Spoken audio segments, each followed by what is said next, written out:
Now, we'll discover how lesson in courage can come from the most unexpected place. Please welcome Angela, who will share her story, What a Puppy Taught Me About Fear.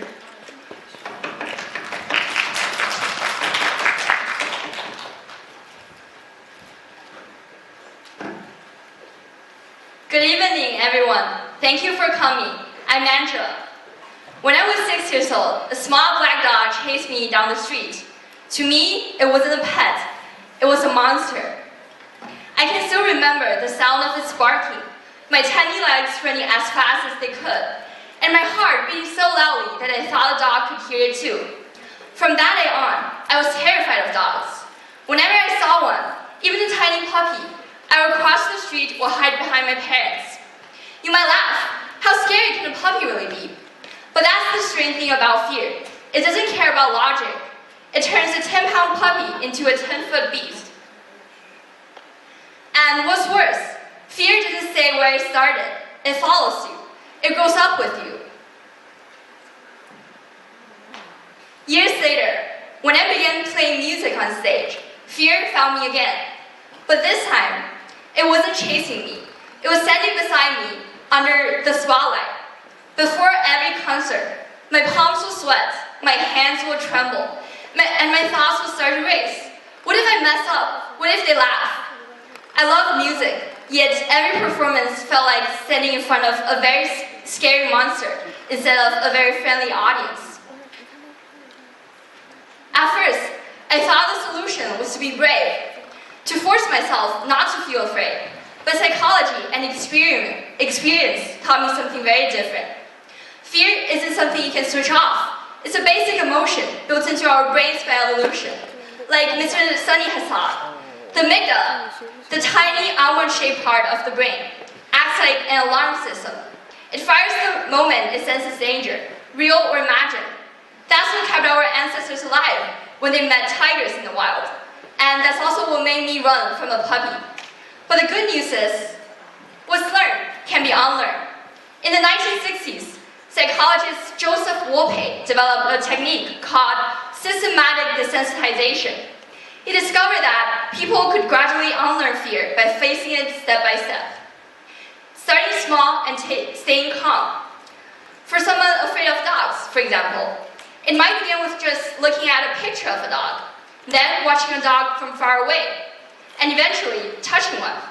Each step rewires the brain's connection between dog and danger. It sounds simple, but it was revolutionary. Wolpe's method became one of the most effective treatments of phobias, and it's still used today. In fact, without realizing it, I follow the same pattern.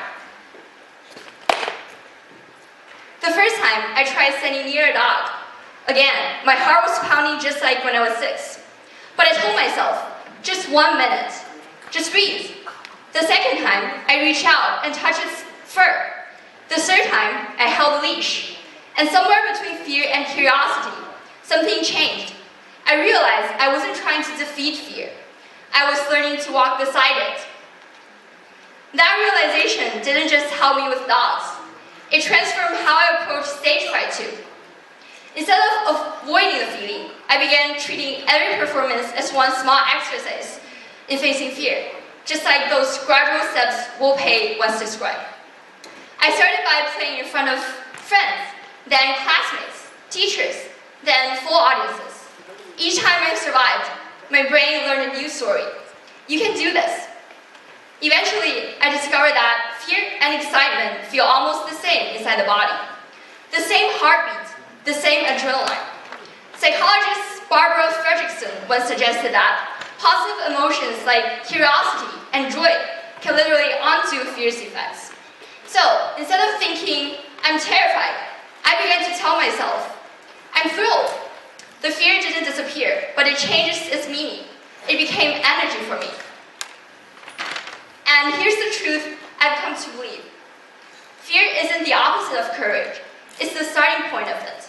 Without fear, we'd have nothing to overcome. Without the trembling, there will be no triumph. Looking back, I see that fear has always been my silent teacher. It chased me down the street as a child. It followed me onto the stage as a performer. And now, it stands right here with me as I I speak to you. The difference is that I no longer run from it. I listen to it. Because fear has something to say. It tells us what we care about most, the things that matter enough to make us nervous. It teaches us humility, focus, and resilience. And when we face it, we grow into people who not only survive, but thrive. So the next time fear knocks on your door, whether it's a test, a performance, or even a puppy, don't hide. Invite it in. Ask what it's trying to teach you.